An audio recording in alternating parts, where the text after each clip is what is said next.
to be beside the seaside. I do like to be beside the sea.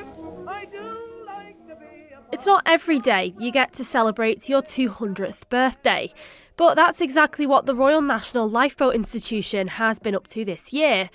Now, if you've been tuned into Manx Radio over the last 12 months, you'll have heard plenty of coverage of the various events that have taken place to commemorate the milestone. We've had royal visits. The Princess Royal is in Peel, where she's been attending a Thanksgiving service at Cathedral Isle of Man in the last hour. Shortly, Princess Anne will be heading over to the House of Manannan to be shown around the All at Sea exhibition, which celebrates the island's maritime heritage in the RNLI. Rum auctions. We've already raised well over £10,000 through the sales of the gin that we did, the RNLI edition Manx Dry Gin. Now this is going to supercharge that, hopefully, and we'll be able to hand over a fantastic cheque in the new year once our partnership comes to an end. Mosaic murals. You know, it was important that they wanted the first boat and the current boat. So I thought, wouldn't it be nice to have, say, like grayscale for the old boat in the background and then the new one in full colour? And fundraisers.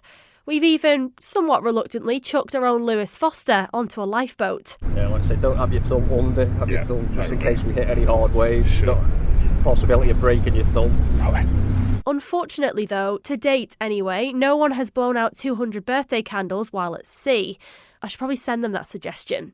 Anyway, all of that is to say, we've covered the commemorations, but how did the RNLI come into existence? And why is it still going strong all these years later? I'm Siobhán Fletcher, and welcome along to this special episode of A Brief History of. Let's jump into a time machine and head back 200 years, shall we?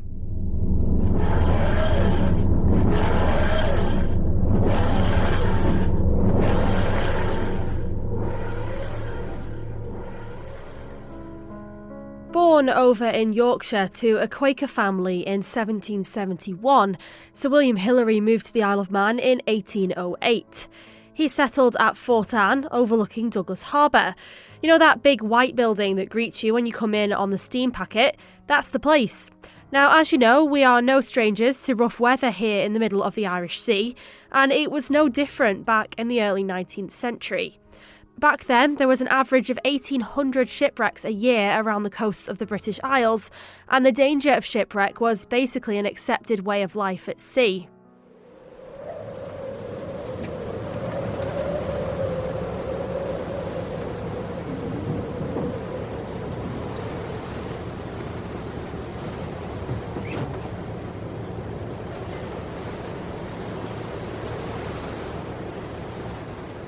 Sir William Hillary witnessed dozens of shipwrecks around the Manx coast, and he actually saved many lives with the help of locals. But the rumoured final catalyst that galvanised Hillary into forming the RNLI was the wreck of the HMS Racehorse on the 14th of December 1822. Racehorse's pilot mistook the light on Langness Pier for the light of Douglas Pier. Although some 98 men survived, 9 never returned home after they went out into the storm to rescue those on the stricken ship, only for the rescue boat to overturn on its final run. 3 were from Castletown. A plaque commemorating the racehorse was unveiled in the south of the island in December 2022. Here's former Chief Minister Tony Brown, who's chair of the commemoration group. When the 3 Castletown men lost their lives, I understand that Sir William Hillary made representation to the Admiralty, and this is back in 1822. Don't forget, not much happened in those days in terms of looking after ordinary people. And he wrote to them, and the Admiralty agreed to give the widows, for the first time ever, the widows of men who'd lost their lives trying to save personnel, they weren't Navy men, gave them an annual pension. And the 3 widows then had an income which was lost because their husbands were lost.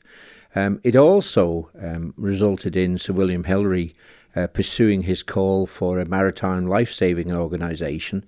And as we know, we have the Tower Refuge in the Isle of Man.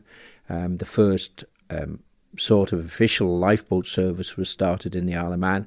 And, of course, subsequently, the RNLI was born. The impact of the loss of those men on local families was enough to galvanise the resident Sir William Hillary into action. He published a pamphlet on the 28th of February 1823, making an impassioned appeal to the nation. For many years, and in various countries, the melancholy and fatal shipwrecks which I have witnessed have excited a powerful interest in my mind for the situation of those who are exposed to these awful calamities. But the idea of the advantages which would result from the establishment of a national institution for the preservation of human life from the perils of the sea first suggested itself to me during my residence on a part of the coast, often exposed to the most distressing scenes of misery, and where the dreadful storms of the last autumn prevailed with unusual violence.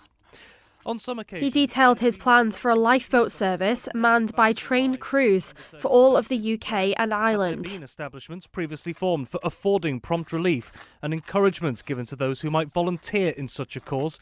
In all probability, the greater part would have been rescued from destruction. At other times, I have seen the noblest instances of self-devotion.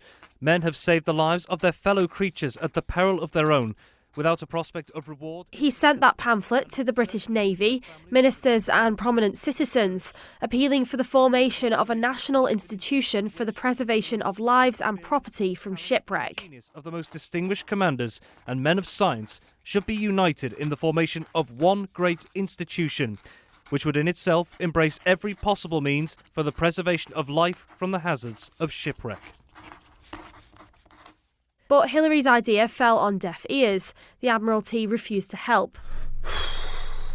He didn't give up though. Instead, he rebranded his appeal for the more philanthropic members of London society. And this time, it worked. London calling to the faraway towns. Now war is declared and battle come down. London calling to the underworld. Come out of the cupboard, you boys and girls. On the 4th of March 1824, a public meeting was held in the City of London Tavern in Bishopsgate, organised by an interim committee. At the inaugural meeting, over 30 men put their names to the fledgling RNLI. The crowd unanimously passed 12 resolutions, which 200 years later still stand as part of the RNLI's charter. King George IV granted the royal prefix to the institution's name, making it the Royal National Institution for the Preservation of Life from Shipwreck. And the rest, as they say, is history. To get to grips with some of that history, I went to the House of Manannan in Peel to meet up with Allison Fox in the All at Sea exhibition being staged there. So we are in the exhibition space now. First of all, will you introduce yourself for me? My name is Allison Fox and I'm Curator of Archaeology for Manx National Heritage. And we are in the All at Sea exhibition here at the House of Manannan. We're going to have a little wander around and have a look at some of the things on display. But when did the exhibition open and when's it running to, first of all? We opened in February, actually, this year. That's gone really quickly. We've just got a couple of months left now. We close, the last day that people will be able to come in and see the exhibition is the 26th of January next year. So, yeah, a little bit of time left. What went into coming up with this exhibition and why did you want to pull together these sorts of pieces? This year has been the 200th anniversary of the founding of the Royal National Lifeboat Institution. Sir William Hillary founded that, and the reason that he founded that was due to the number and the effects of shipwrecks around the Isle of Man. So essentially the Isle of Man is the birthplace of the Royal National Lifeboat Institution. We started thinking about this 2 years ago, really. We were approached by a few different people, but Brian King in particular. Brian used to dive a lot on the shipwrecks around the island, and he was one of the group of divers that discovered the wreck site of HMS Racehorse. And it seems to be the after effects of that in particular that was the catalyst for Sir William Hillary to say, listen, enough is enough, we've got to do something about this. Because 3 of the local rescuers who went out to help the British Navy get off HMS Racehorse were lost, and they left many children behind. One of the men who were lost, I think his wife was about to give birth to the 8th or 9th child, and they had no financial support. These men were putting their lives on the line and losing them. And there was no, support other than the goodwill of the community then. So we have this pamphlet, we have the first edition pamphlet on display here in the exhibition, which was written by Sir William Hillary, really to sort of rouse and garner support for this new National Institution for the Preservation of Lives and Property from Shipwreck, as it was originally called. So this first edition pamphlet is really where we know the founding of the RNLI is firmly on the Isle of Man. So Sir William Hillary writes in the first edition of the pamphlet, "The establishment of a national institution for the preservation of human life from the perils of the sea has only suggested itself to me since my residence on a part of the coast often exposed to the most distressing scenes of misery." And he writes that in Douglas, February 1823. So that's just a couple of months after the loss of HMS Racehorse, and we know that Hillary was witness to a lot of the shipwrecks around the island, particularly, he lived in Fort Anne, he overlooked Douglas Bay, so he saw a lot of ships in trouble. But he also took part in many rescues as well. He wasn't someone to just sit back and say, we should do something. He got up and said, I'm going to do something, and that was practically when these ships were in trouble, as well as sitting down and saying, right, we need to get support from the UK government and the British government to try and come up with a properly equipped and properly trained group of volunteers, but who will have the capacity and the experience to go out and help people in trouble around the sea. And I mean, you mentioned like him writing that in Douglas. I mean, there's a statue on Douglas Head looking out over the sea. We've got the Tower of Refuge, obviously, is another big part of the RNLI story and of Sir William Hillary's story. But like you say, you've got this pamphlet on display. You've got a medal here, a gold medallion. So having these sorts of artefacts on display as well, are you getting a good reaction to them? And what's made you put these certain things together? What's the logic that goes into putting together an exhibition like this? So essentially what we did was we went back to the RNLI anniversary and we looked at Sir William Hillary's pamphlet, and he set out the founding pillars of the institution, and he basically described what each pillar should be. We were looking at those and we realised that actually the stories of the shipwrecks that are in the Maritime Heritage Environment database fit very neatly under those pillars, because of course Sir William Hillary knew how ships got in trouble and what they needed help with. So we thought, okay, well, we'll use those as the starting point. So we have the first edition lays out these pillars very clearly, in Sir William Hillary's words, but the first one, of course, is preservation of human life. So we took that as one theme, and we talk about two shipwrecks in particular that really show the effects and the bravery of people putting their lives on the line by going out to sea in the 1700s and 1800s in particular, but also the people who went to save them. So we've been really, really fortunate this year to have on loan St. George, which is the big wooden guy stood in the gallery. So he's looking over my shoulder here. He always looks as if he's slightly straining to get back out. It's sort of like, I'm too far from the sea. But he has been loaned to us by Peel Lifeboat Station. He's usually sat there watching over the teams as they train and get ready to go out to shouts. So he's come in here for the year. But the story of the rescue of the crew of the St. George it's an incredible story. People can come in and read it. But essentially, the Peel lifeboat crew were called out, this was in the 1880s, to this large trading ship that was in trouble. It had lost all control in really, really bad weather. It took them 2 or 3 hours to actually row out to get to the ship, but they managed to save every single person on board, including the young baby daughter of the captain. And one of the reasons why this story sort of just exemplifies everything about these rescues at sea, I think, was the quote from the captain the day after the rescue, Captain Torreson. And he said, "They are first-class men, these lifeboat men. There was not a soul of us aboard our vessel this time yesterday that expected to be saved. We never thought we should see today." Wow. And to me, that really, it just, what more can you say? He said it all. So we talk a little bit about a couple of wrecks there. The second pillar that Hillary wanted to consider as well is the assistance to vessels in distress. So if a vessel isn't in immediate danger of sinking and there's no immediate danger to loss of life, then to go out there and try and help the ship. You know, and of course anybody who's, you know, watched the various series of the BBC programme, you know, in recent years, Saving Lives at Sea, you know, there's quite a few stories on there about going out to rescue vessels to make sure, you know, that it doesn't get worse. Yeah. So we talk a little bit about that as well. And one of the things for me about that was that actual practicalities, again, especially in the 1700s, 1800s, where you have these massive sailing ships. Most of the time, these sailing ships got into trouble around the Isle of Man on their way to and from somewhere completely unrelated. They had no intention of having anything to do with the Isle of Man. You know, we just got in the way, essentially. But yet you have these huge ships, and usually when they get into trouble, the weather's really bad. So the early lifeboats and the rescue boats before the lifeboats as well were, you know, perhaps could take up to 15 people, but they were rowed, you know, they were all powered.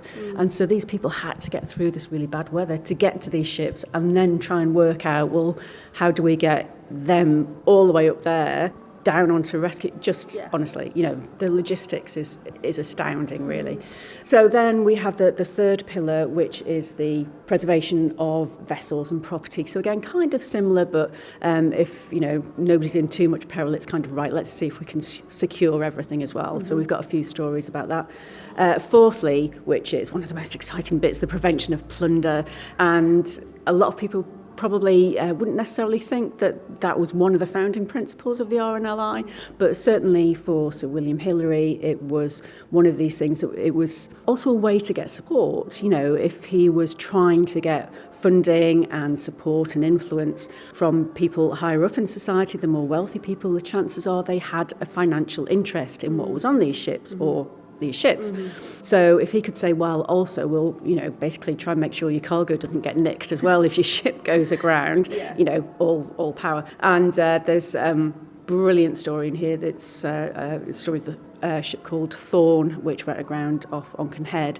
That had a cargo of hundreds, if not thousands, of gallons of booze, essentially, spirits. And so I probably don't, you can probably guess the rest, but there's some fantastic newspaper accounts of what went on when everybody decided they'd come down and help tidy the coast up of all this loose cargo. And, you know, there's newspaper reports of people having to be taken to the local hospital to have their stomachs pumped.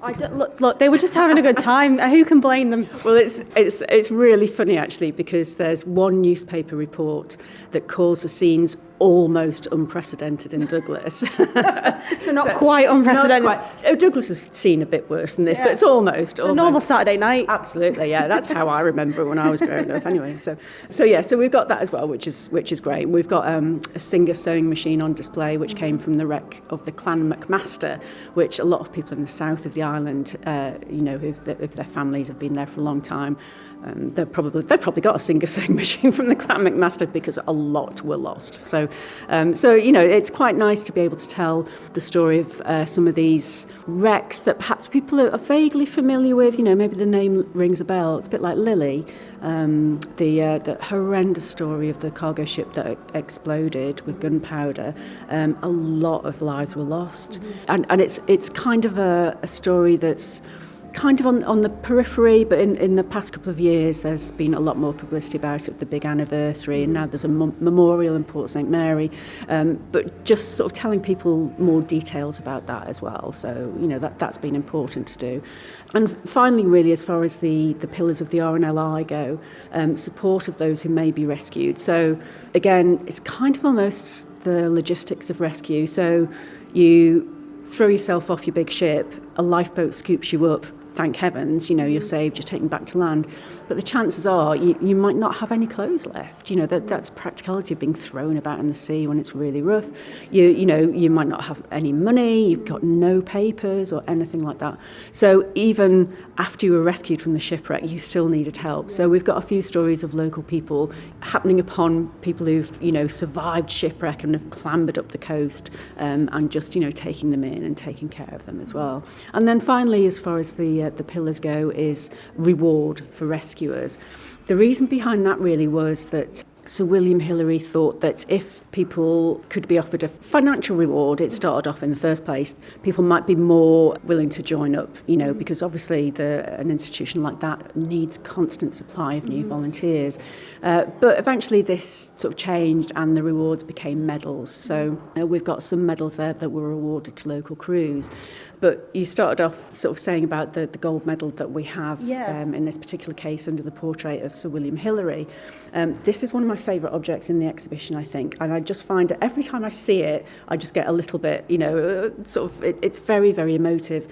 We're lucky to have this on loan from the RNLI Heritage Collection Trust, and it is the gold medal that was presented to Sir William Hillary himself in 1825 for founding the RNLI. And I just think that, that medal would have been awarded, although, very formal, well done, Sir William, thank you very much, very proud.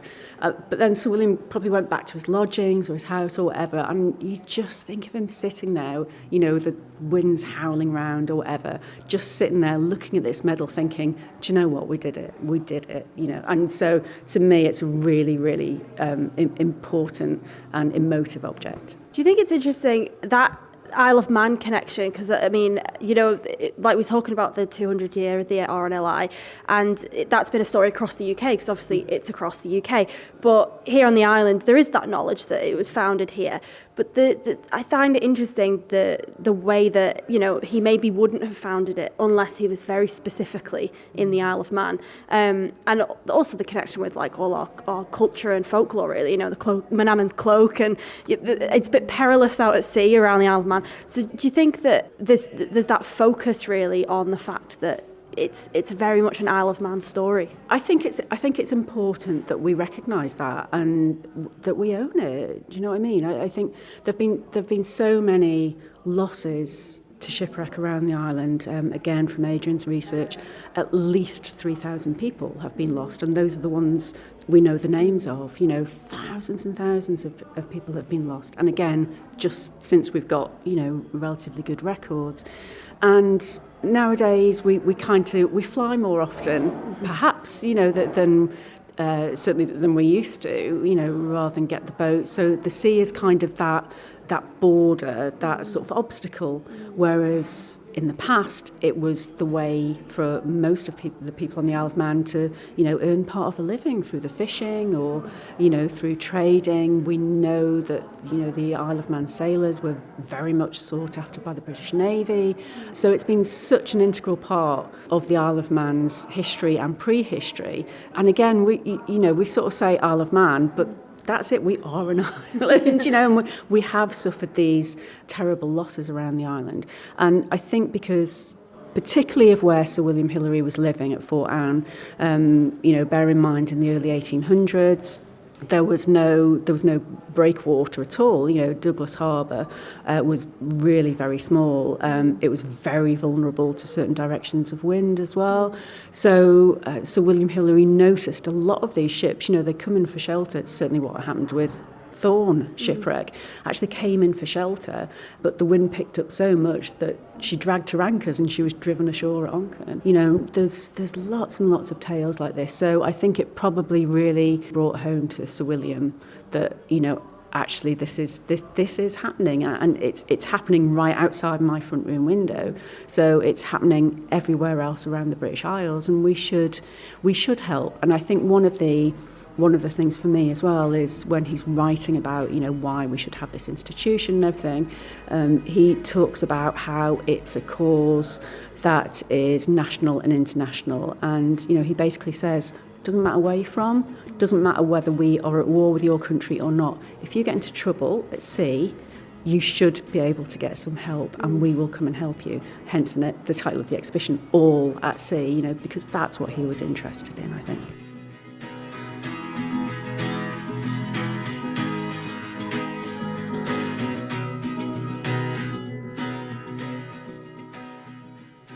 So how do we relate to events that took place 2 centuries ago? Well, the work of the RNLI has not stopped. Last year alone saw 9,192 lifeboat launches manned mostly by volunteers, as they make up 97% of the institution's operational crew.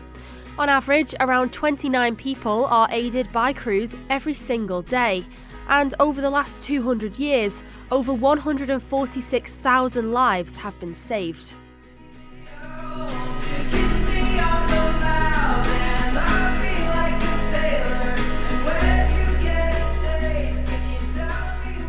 Here in the Isle of Man, our own Manx crews work tirelessly to help anyone in danger at sea. And often it's a family affair, with generation after generation signing up.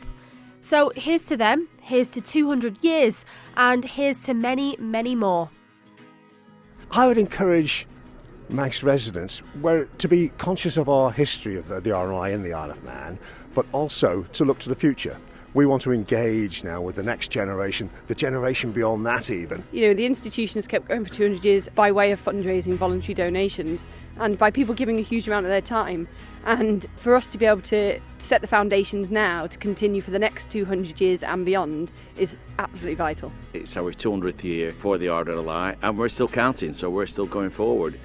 But the 200th anniversary gives us an opportunity to actually take stock and start looking back, which is something that we don't often do. We're always looking forward, we're always looking for the next boat, the next shouter or what have you. But looking back, Sir William Hillary did a remarkable job, and it's a privilege for me personally to be the lifeboat operations manager here in Douglas, because he was the very first one. He was the one that started it. He had the vision. He was the one that recognised that there was a need. I think it's really the secret to how the RNLI survived in it and grown and really prospered over 200 years. It's constancy of purpose. We are about saving lives at sea. That is what we do.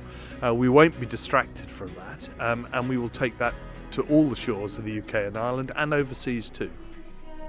You can be the mouse.